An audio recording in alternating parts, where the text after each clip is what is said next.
Welcome to Travel Plan. I'm Michael. I'm here to help you get organized and see as many sites as possible. On today's episode, we'll be visiting the Eiffel Tower. I'm standing in front of the Louvre. That's because this is the best place to start our walk from. It's central and well known. If you're short on time and all you want to see is the Eiffel Tower, then you're looking at about a 50-minute walk, roughly 3.5 kilometers or about 2 miles in distance. However, if you're like me and you want to see as many sites as possible, then I've organized a route that will include an additional 5 stops before we get to the Eiffel Tower. Those sites include the Musée d'Orsay, the Palais Bourbon, the Pont Alexandre, Les Invalides, and the Musée Rodin. Now, since we're making a few more stops, it's going to take a little bit longer. You're looking at about an hour and a half, about 6.7 kilometers, and roughly about 4 miles, but it's well worth it. Also, the times I'm giving you are just for the walks themselves. So, with that said, let's get this party started. First stop, Musée d'Orsay. It's about 13 minutes from here.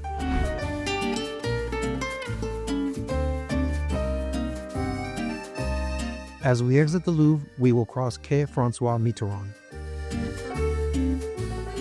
Continue over Pont du Carrousel till it ends on Quai Voltaire and make a right. As you walk along the Seine River, be sure to enjoy the views. Before we arrive at the Musée d'Orsay, Quai Voltaire changes names to Quai Valéry Giscard d'Estaing, but continue walking straight.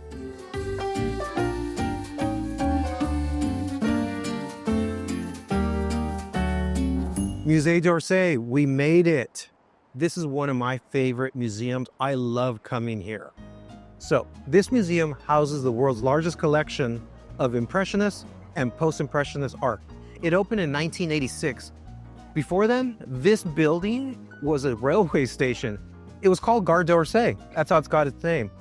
Also, if you go up to the cafe, you'll find the original clock from that train station. It's beautiful. Inside, you'll find some great works of art. Starry Night by Van Gogh, The Dance at the Moulin de la Galette by Renoir, and Whistler's Mother by Whistler. While the Musée d'Orsay is primarily known for its paintings, it also boasts an extensive collection of sculptures both inside and out. Inside, you can find such sculptures as Rodin's iconic The Thinker to Degas' delicate ballerinas. Outside, you will find Les Continents, which are 6 black onyx figures representing the 6 continents. From left to right, they are Europe, Asia, Africa, North America, South America, and Oceania.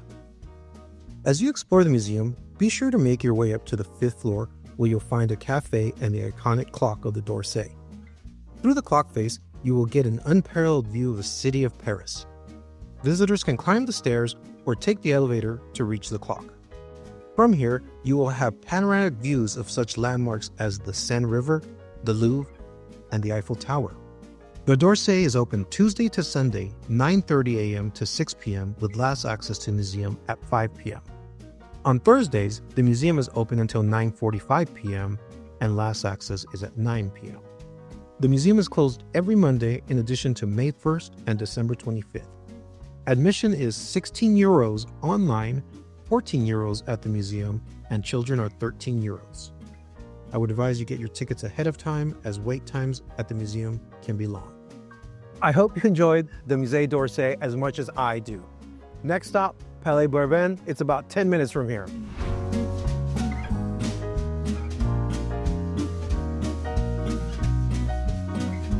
As we leave the Musée d'Orsay, continue walking along the Seine River via Quai Valéry Giscard d'Estaing, which changes names to Quai Anatole France before reaching the Palais Bourbon.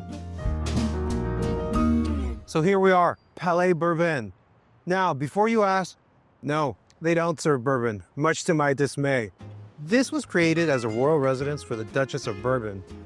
Those columns you see in front, those were added by Napoleon later on, and they actually mirrored the Madeleine Church, which sits right across the Seine. Inside, you'll find some beautiful art by Eugene Delacroix. Today, this building is the meeting place for the National Assembly of the lower legislative chamber of the French Parliament. Also, the entrance is actually on the other side through the Court of Honor. As you admire the columns of the Palais Bourbon, be sure not to miss the sculptures on the pediment of the portico.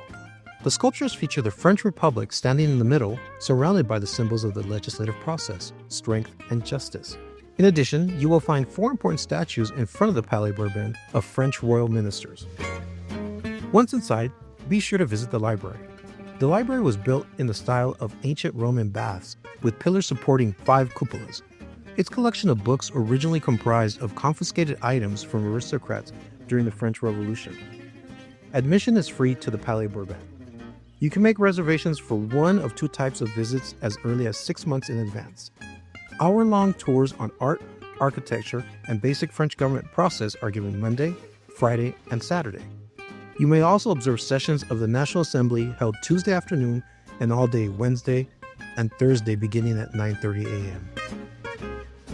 I hope you enjoyed the Palais Bourbon. Next stop, Pont Alexandre Bridge. It's about 8 to 10 minutes from here.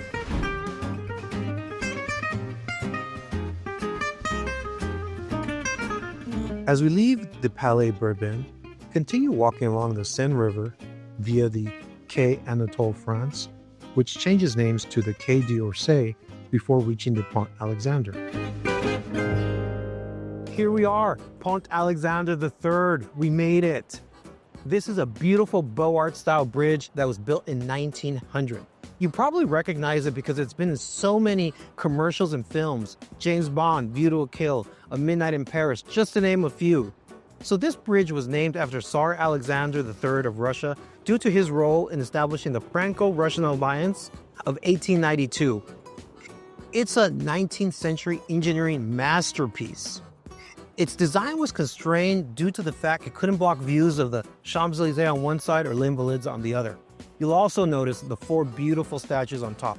They're known as the Fames. You have the Fames of the arts on one side, as well as the Fame of science, and here on the other, you have the Fame of industry and the Fame of commerce. The Fames also represent peace and war, as well as having sculptures at their base that represent France at different points in its history. The Fames on the right bank, art and science, represent peace, and at their base have sculptures representing the France of Charlemagne and contemporary France. The Fames on the left bank, commerce and industry, represent war, and at their base have sculptures representing France of the Renaissance and France of Louis XIV. Further, the pillars on which the Fames are situated provide stabilization and counterweight for the bridge's arch. Other fascinating decorations on the bridge include Art Nouveau candelabras, cherubs, nymphs, winged horses, and an array of sculptures including lions, cupids, water sea monsters, and scalloped seashells.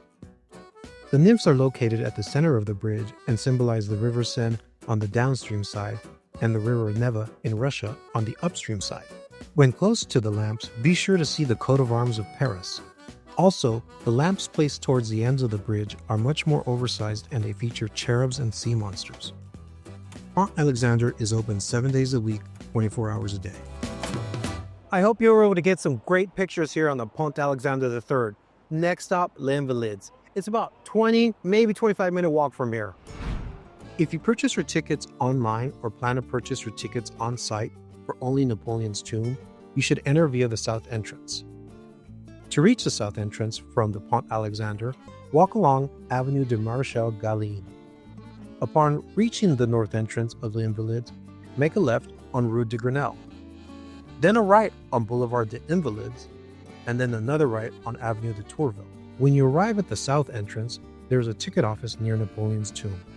If you want to visit the museums, chapels, and Napoleon's tombs, I suggest you enter via the north entrance, whether you buy your tickets online or on site. A ticket office is located in the Cour d'Honneur.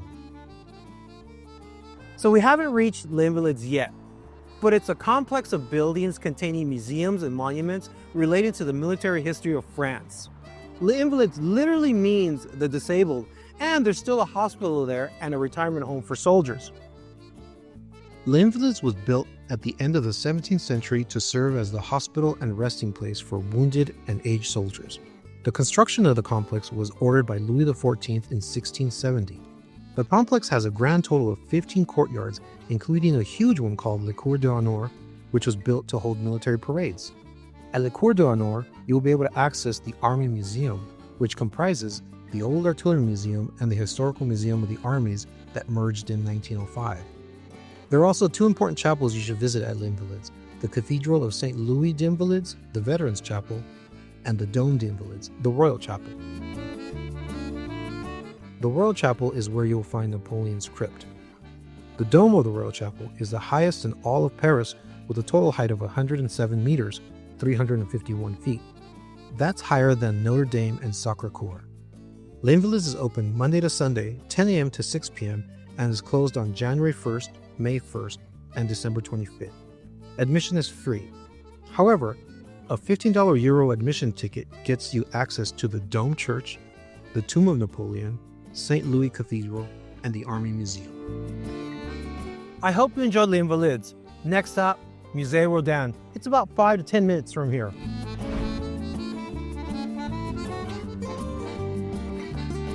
As we exit the north entrance of Les Invalides on our way to Musée Rodin, make a right on Rue de Grenelle, then a right on Boulevard des Invalides, and finally a left on Rue de Varenne.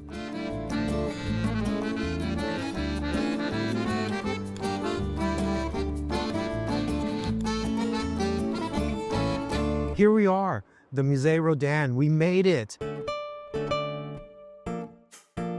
And so this museum opened in 1919 is dedicated to the works of Rodin. The building housing the collection is a beautiful example of Rococo architecture. So what are you going to find inside? You're going to find such works of art as The Thinker, Adam and Eve, The Kiss, The Gates of Hell. Also, you're going to find Rodin's private art collection that include Van Gogh, Renoir, and Monet. The mansion in which the museum is housed is known as the Hotel Biron. The original name was the Hotel Perronque de Maurras, a reference to the French banker Abraham Perronque de Maurras, who commissioned it in the 17th century. Rodin started renting rooms on the lower floors of the Hotel Biron in 1908 and transformed these into his studios. Eventually, the entire hotel became part of the museum. The museum is open Tuesday to Sunday, 10 a.m. to 6:30 p.m., with last entry at 5:45 p.m. The sculpture garden closes at 5:15 p.m. The museum closes early on December 31st and is closed on January 1st, May 1st, and December 25th. Admission is 14 euros. I hope you enjoyed the Musée Rodin. Our next stop, Eiffel Tower. It's about 25 minutes to 30 minutes from here.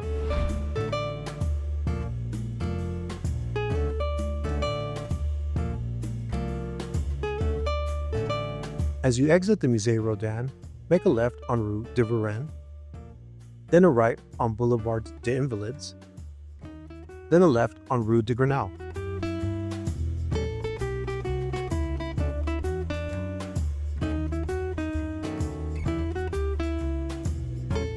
You'll be on Rue de Grenelle for a bit, so enjoy the shops as you go.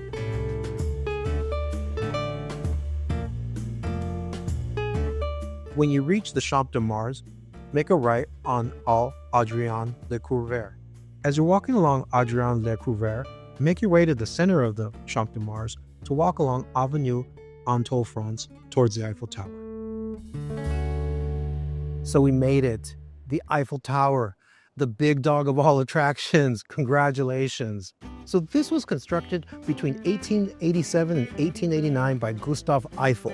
It's actually made of iron, not steel. So this was meant to be the main attraction of the Paris World Fair of 1889. So how tall is it? It's about 81 stories. To put that in perspective, it's twice as high as the Dome of St. Peter's or the Great Pyramid of Giza.